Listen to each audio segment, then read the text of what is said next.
আমরা থাইরয়েড নিয়ে অনেক আলোচনা করছি, বিভিন্ন টপিক থাইরয়েড সংক্রান্ত, কারণ থাইরয়েডের রুগীরা অনেক পেশেন্ট আছেন এবং তাদের অনেক কোয়ারি আছে, সেই জন্য আমরা থাইরয়েড নিয়ে একটা সিরিজের মতো আলোচনা করছি। তো আজকে থাইরয়েডের ডায়েটের একটা পার্ট নিয়ে আলোচনা করব।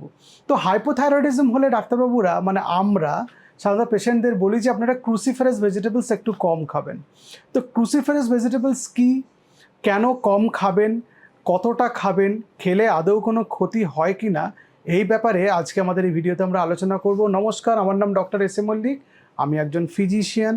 আমি ডায়াবেটিস, থাইরয়েড এই পেশেন্টদের চিকিৎসা করে থাকি এবং আজকে আমাদের আলোচনা হবে যে থাইরয়েড হলে ক্রুসিফেরাস ভেজিটেবলস আমরা খাবো কিনা এবং ক্রুসিফেরাস ভেজিটেবলস কোনগুলো সেগুলো আজকে আমরা আলোচনা করছি।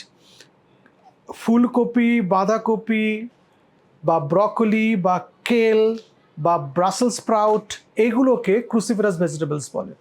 আবার কেল অনেক সময় দেখবেন বাড়িতে খরগোশ টরগোশকে খাওয়ানোর জন্য আনা হয়, বিভিন্ন মেগামার্টে পাওয়া যায়। কেলের আবার দুটো প্রকার আছে, একটা রাশিয়ান আর একটা ইন্ডিয়ান বা অন্যান্য গ্রুপের।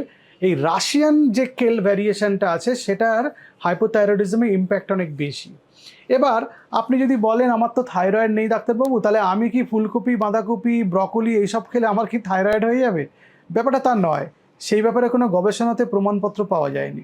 আবার মনে করুন একজনের থাইরয়েড আছে, তিনি থাইরয়েডের ওষুধ খান এবং তিনি যদি কোনো দিন ব্রকলি খেলেন, তাহলে কি থাইরয়েড ডিসফাংশন আরও খারাপ হয়ে যাবে?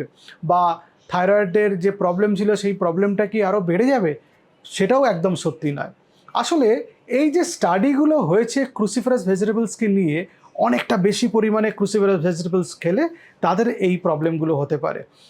কেউ যদি আমরা যেরকম পাতে বাঙালিরা একটা ফুলকপির ডালনা বা ফুলকপি ভাজা বা ফুলকপির চচ্চড়ি খেলাম, সেটা তো আমরা খুব বেশি পরিমাণে খাই না, অর্থাৎ 1 বাটি খেলাম বা 1.5 বাটি খেলাম, এটাতে কিন্তু কোনো অসুবিধা হওয়ার কথা না। কিন্তু অনেকে আছেন যে বাঁধাকপির জুস বানিয়ে খেলেন, তা এত বড় একটা বাঁধাকপিকে জুস বানিয়ে সেটা 1 গ্লাসের বা একটু কম হলো, এটাতে অসুবিধা হলেও হতে পারে। আসলে কি হয়, এই যে ফুলকপি, বাঁধাকপি, কেল, ব্রাসেল স্প্রাউট, এগুলোতে গ্লুকোসাইনোলেটস বলে একটা কেমিক্যাল থাকে। এই গ্লুকোসাইনোলেটসটা কি করে, আমাদের যে থাইরয়েড ফলিকলস, যেখানে আয়োডিন ঢুকে থাইরয়েড হরমোন তৈরি করে, এই ফলিকলসে আয়রন ঢুকে থাইরয়েড হরমোন তৈরি করার ক্ষেত্রে বাধা দেয়। মানে iron utilization in the thyroid gland hamper হয়ে যায়। সেইটা এই গ্লুকোসাইনোলেটস এই কেমিক্যালটা করে, যেটা এই ক্রুসিফেরাস ভেজিটেবলসগুলোতে থাকে।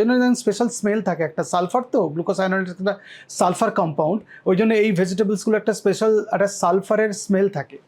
তো এই খাবারগুলো কতটা পরিমাণে খেলে কোনো অসুবিধা হবে না সেটা নিয়ে প্রপার কোনো গাইডলাইন নেই।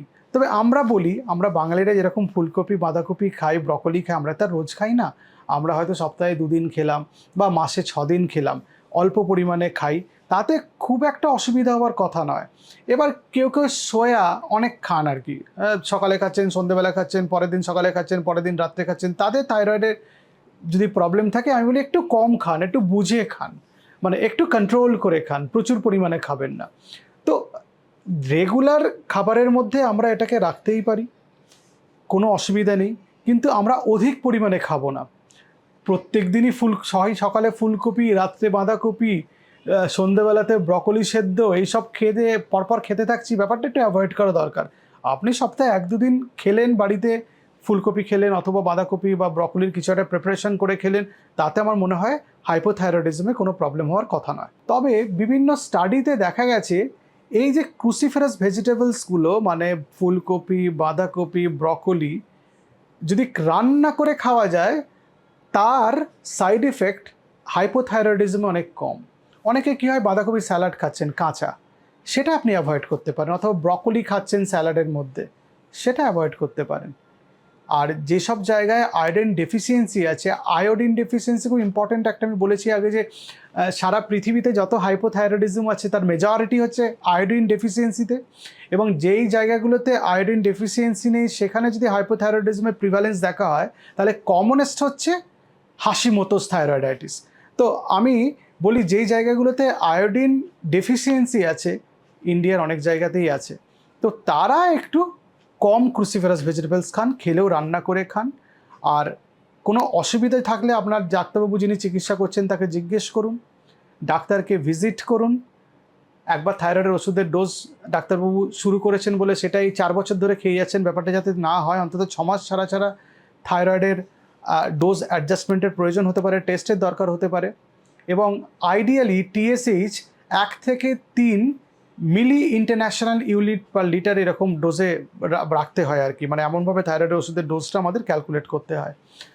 আর এই যে সবজিগুলো খেলে থাইরয়েড ডিসফাংশন খুব বেশি হয়, যেগুলো আমরা আলোচনা এখন করলাম, সেগুলো রেগুলার ডায়েটে না রেখে সপ্তাহে 1-2 দিন খান, তাতে কোনো অসুবিধা নেই। আপনাকে বাদ দিতে হবে না যে থাইরয়েড হয়েছে মানেই আমি ফুলকপি খাবো না, বাঁধাকপি খাবো না, ব্রকলি খাবো না, এইসব খাবো না, ব্যাপারটা তা নয় আর কি। আপনি নিশ্চয়ই খাবেন, কিন্তু ইন মডারেশন খাবেন, বুঝে শুনে খাবেন।